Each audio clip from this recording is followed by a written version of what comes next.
Welcome to Excel skill.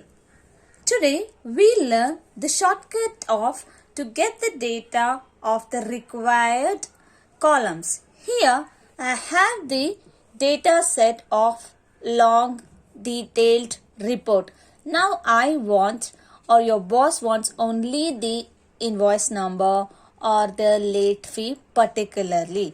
In order to retrieve the data like copy the invoice number and paste it somewhere over here, then again go to the total fees as required by the management and again copy, paste. These are manual and it will take a lot of time.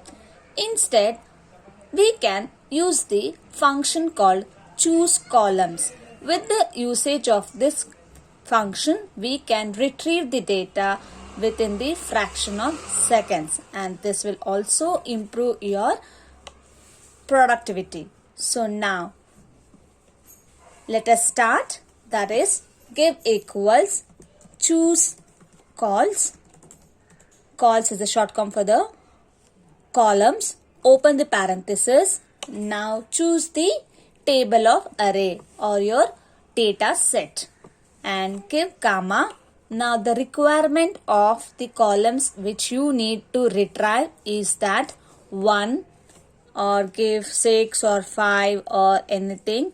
Now for the instance I am giving 1 comma 6 and I am closing the parenthesis and hit enter.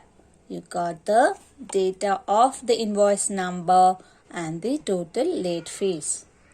Like this, you can use the shortcuts, Excel tips and tricks and make your day-to-day operations into hassle-free. Thank you for watching this video. Do like, share and comment. Thank you once again.